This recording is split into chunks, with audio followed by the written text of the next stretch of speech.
Think about the absolute center of gravity in the ancient biblical world.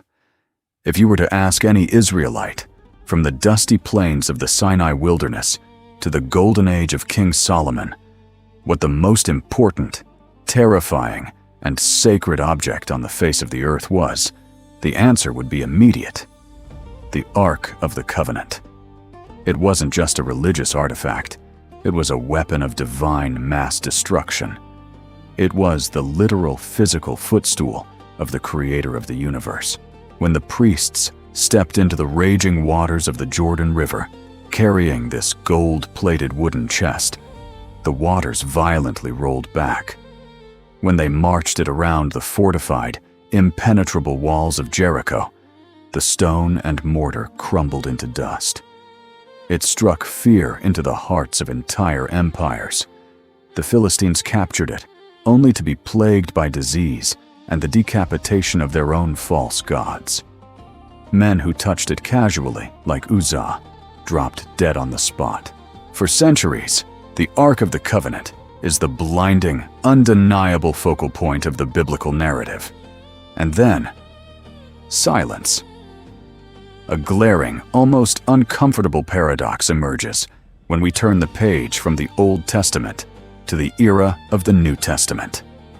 During the most critical, earth-shattering 33 years of human history, the lifetime of Jesus of Nazareth, the most sacred object in the world, is completely, utterly missing from the narrative.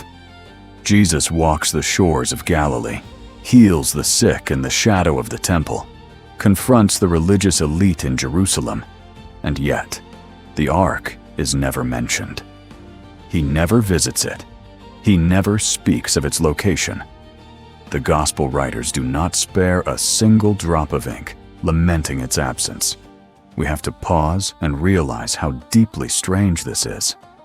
Imagine a history of the United States where the Declaration of Independence simply vanishes, and no one ever brings it up again. This isn't merely a case of a misplaced historical relic. This is a deliberate, deafening silence orchestrated by the biblical text itself. It sets a solemn, deeply mysterious tone that demands our attention. The absence of the Ark during the life of Jesus is not an accident of history. It is a profound, theological statement. To understand the sheer weight of this missing artifact, we have to travel back to the turning point of the ancient narrative. The trauma of the Babylonian exile. The year is 586 BC. The armies of King Nebuchadnezzar have breached the walls of Jerusalem after a brutal, starving siege. The city is put to the torch. The magnificent temple built by Solomon, the permanent resting place of the Ark, lined with cedar and overlaid with pure gold, is utterly destroyed. The Babylonians are meticulous record keepers. When they conquer a nation, they catalog the plunder. They take the bronze pillars, the golden basins, the silver implements, but in the extensive inventory of the spoils of war taken to Babylon, the Ark of the Covenant is noticeably absent. It isn't listed as a trophy. It isn't melted down for its gold. It simply vanishes from the historical record. For centuries, this disappearance has fueled endless speculation, conspiracy theories, and Hollywood blockbusters. Did the priests smuggle it out through secret tunnels beneath the Temple Mount? Was it taken to Ethiopia? Is it buried under the Vatican? But pursuing these rabbit holes misses the point entirely. To find the answer, we shouldn't be looking at treasure maps. We should be looking at the prophetic text. Decades before the Babylonians even arrived, a prophet named Jeremiah walked the streets of Jerusalem. Jeremiah knew the destruction was coming. He knew the temple would fall. But amidst his warnings, he delivers a jarring, almost scandalous prophecy that is entirely overlooked by those hunting for the lost Ark. In Jeremiah chapter 3, verse 16, God speaks through the prophet and says, "And when you have multiplied and been fruitful in the land, in those days, declares the Lord, they shall no more say, 'The Ark of the Covenant of the Lord.' It shall not come to mind, or be remembered, or missed. It shall not be made again. Read those words carefully. It shall not come to mind. It shall not be remembered. It shall not be missed. It shall not be rebuilt. To a first-century Jew, to an ancient Israelite whose entire national and spiritual identity was anchored to that golden box, this prophecy borders on blasphemy. How could you possibly forget the Ark? How could you not miss the very throne of God? But this sets up our core investigation. The Ark of the Covenant was not just lost in the rubble of a conquered city. Its disappearance was a theological necessity.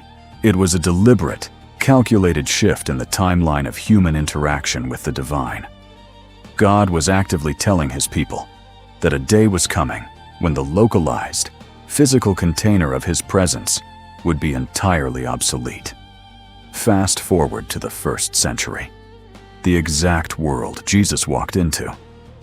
Jerusalem is a bustling, cosmopolitan epicenter of the ancient Middle East, and dominating the skyline is Herod's temple. It is an architectural marvel that rivals the pyramids, massive blocks of white marble, plates of blinding gold that catch the Mediterranean sun. It is larger, more opulent, and more magnificent than Solomon's original temple. Pilgrims from all over the known world travel thousands of miles just to set eyes on it. But at the very center of this sprawling, magnificent complex lies a dark, silent secret. Past the court of the Gentiles, past the court of the women, past the altar of sacrifice and the holy place, stood the veil. A massive, incredibly thick curtain separating humanity from the Kodesh HaKodashim, the Holy of Holies. In the days of Solomon, this room housed the Ark, guarded by the massive wings of the golden cherubim. But in the days of Jesus, the room was entirely empty. There was no gold box. There were no tablets of stone. There was no jar of manna or Aaron's rod. There was only the Even HaShatiyah, the foundation stone, a jagged piece of bare bedrock jutting out from the floor of the mountain. That was it. By the way, if you want to dive deeper into these biblical mysteries and truly understand the scriptures to transform your study, there is a resource that will help you immensely. Click the link in the pinned comment below right now to learn more. The Jewish people of Jesus' day were agonizingly aware of this absence. They weren't ignorant of their own history. The literature of the period is filled with an underlying ache for the lost glory. We see it in the non-canonical books, like 2nd Maccabees, which records a tradition that the prophet Jeremiah took the ark and hid it in a cave on Mount Nebo, sealing the entrance until God would gather his people again. We see it in the writings of the Essenes, the apocalyptic sect living out by the Dead Sea, who believed the current temple was corrupt and were waiting for a pure restoration. The historical whispers of the era reveal a people trying desperately to cope with a profound, spiritual vacuum. Every time a Jewish person looked up at the glittering gold of Herod's temple, they knew that the most important room inside was hollow. But this empty room was not a historical accident. It was a profound, divine preparation.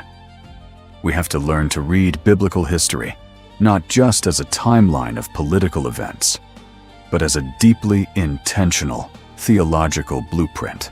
Think about the pedagogy of God, the way the Creator teaches and molds the human heart over generations. In ancient texts, we see that the sudden brevity of human life after the flood was not merely a punishment, but a tool to generate wisdom, a boundary to limit human evil and force humanity to consider the eternal. In the exact same way, the emptiness of the Holy of Holies was a pedagogical tool. It was a severe mercy. To understand this, we have to look at the most sacred day of the Jewish calendar in the 1st century, Yom Kippur, the Day of Atonement. Picture the scene. It is the one day of the year when the high priest is permitted to pass through the veil. He washes himself. He strips off his glorious, colorful garments and dresses in pure, simple white linen. The entire nation of Israel is fasting, praying, waiting in absolute, breathless silence in the courtyards outside. The high priest takes the blood of the sacrifice, he takes the burning coals and the fragrant incense, and with trembling hands, he pulls back the heavy veil and steps into the suffocating darkness of the Holy of Holies. In the ancient days, he would have sprinkled the blood on the mercy seat, the solid gold lid of the ark between the cherubim. But in the 1st century, in the days of Jesus, Peter, and John, the high priest steps into the dark, empty room.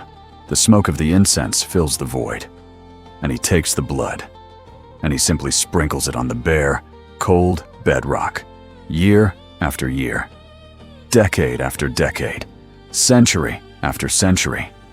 Blood on an empty stone. It is a haunting, beautiful, and tragic image. But reframe this emptiness in your mind. This was not a tragedy. It was an active, deliberate weaning process. The physical absence of the gold box was weaning humanity off a localized, touchable, containable deity. For centuries, the Israelites had fallen into the trap of treating the ark like a magic talisman. They brought it into battle against the Philistines thinking, if we have the box, God is forced to give us victory. They tried to manipulate the divine. They reduced the infinite creator of the cosmos to a piece of furniture that could be carried on the shoulders of men. God allowed the ark to be taken, allowed it to vanish into the sands of history, to break that idol. The empty Holy of Holies created a profound spiritual vacuum. It generated a deep, generational longing, an ache in the soul of the Jewish people. It was actively preparing the human heart to recognize a completely new, unprecedented way that God would choose to dwell with his people. The emptiness was a womb, waiting for a new kind of presence. And this brings us to the ultimate, staggering resolution of the mystery. Jesus of Nazareth steps directly into this historical void. When you read the Gospels with the empty Holy of Holies in mind, everything Jesus does takes on a radical, explosive new meaning. He does not organize an expedition to find the lost wooden box. He doesn't rally zealots to scour the caves of Mount Nebo. He doesn't search for the ark. He replaces it. Consider what was actually inside the original Ark of the Covenant. The writer of Hebrews tells us it contained 3 specific items: the stone tablets of the law given to Moses, a golden urn holding the manna that fell from the sky in the wilderness, and Aaron's staff that had budded, proving his chosen priesthood. Now look at Jesus. The ark held the stone tablets of the law. The Gospel of John introduces Jesus not merely as a teacher, but as the Logos, the Word made flesh. He is the living, breathing embodiment of the divine law, dwelling among us.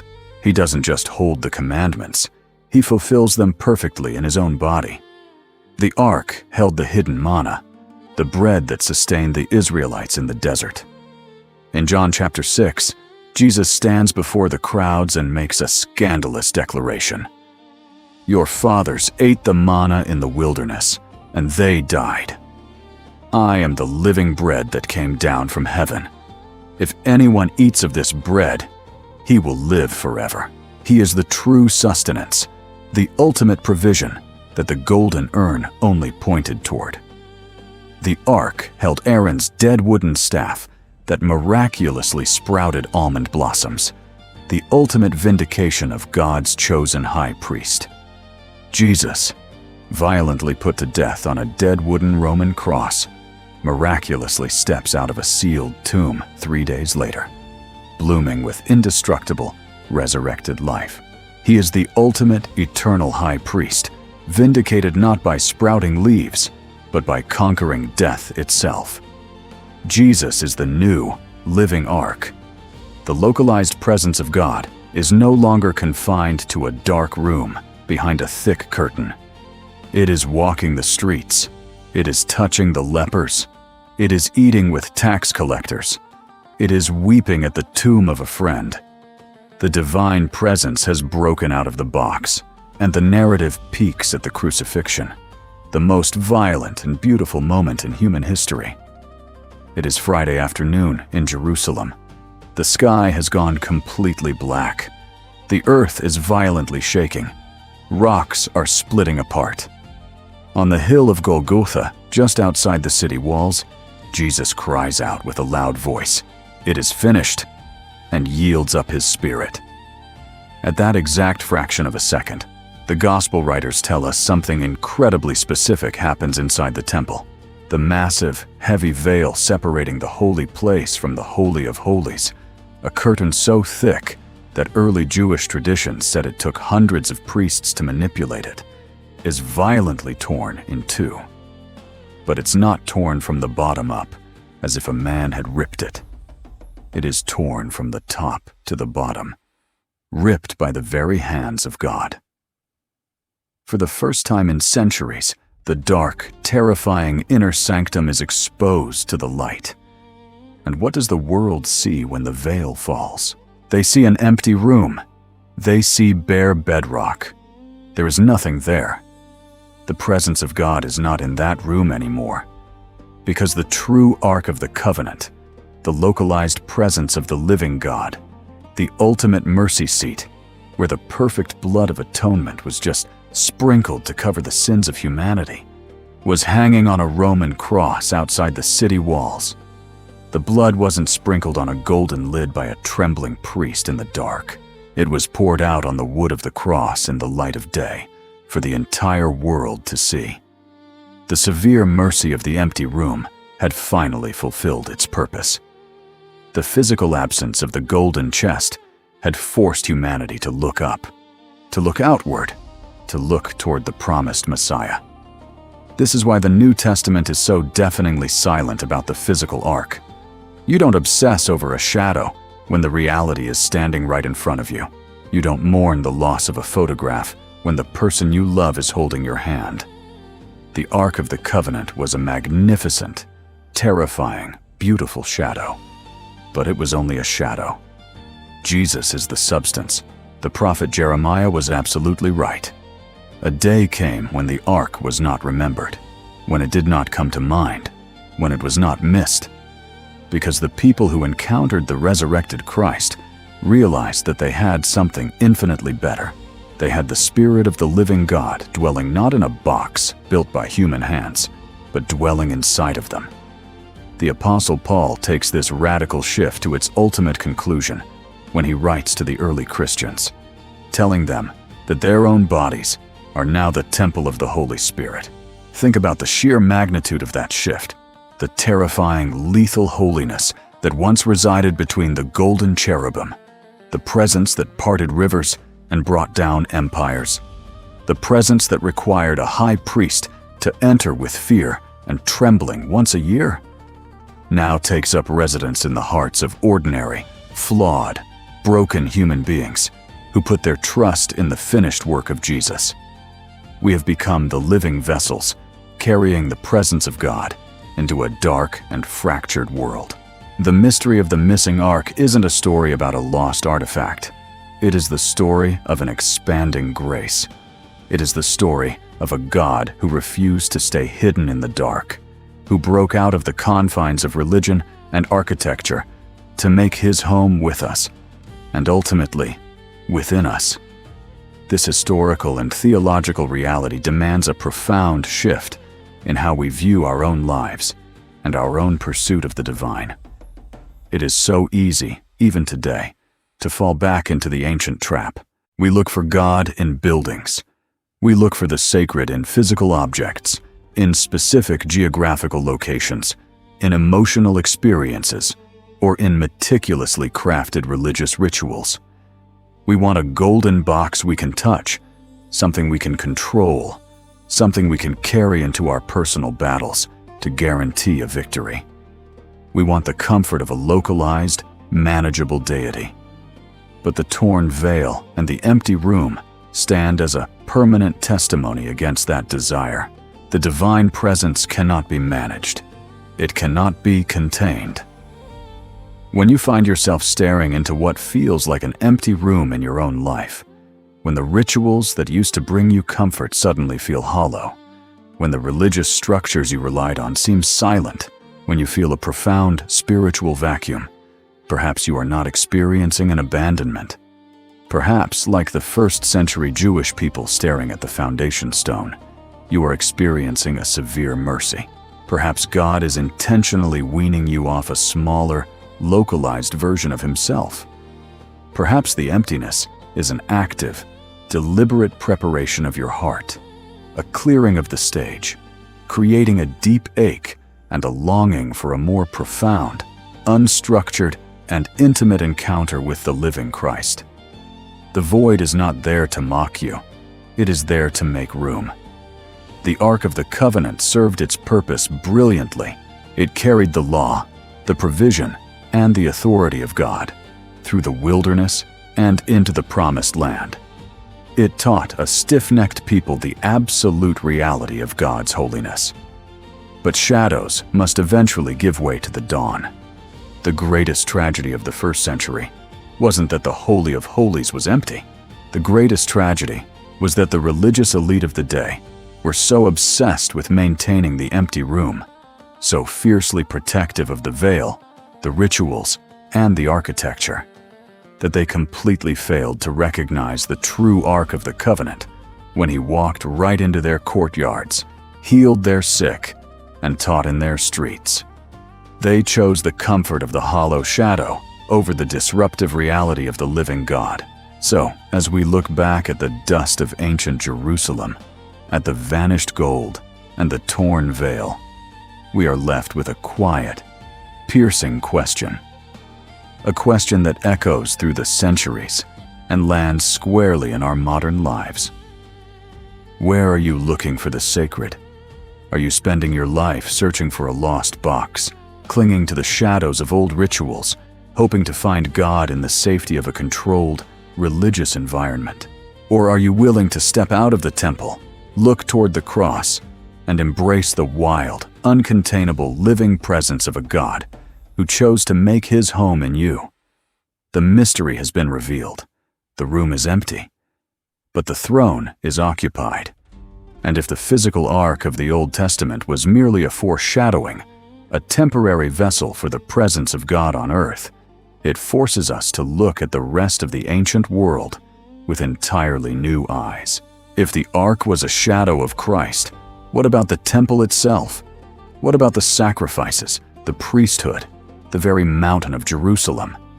How many other ancient mysteries are hiding in plain sight, waiting to be unlocked by the reality of the New Testament? The disappearance of the ark is just the beginning of the trail. The rabbit hole goes much deeper, and the ancient texts have far more secrets to yield for those willing to look past the surface.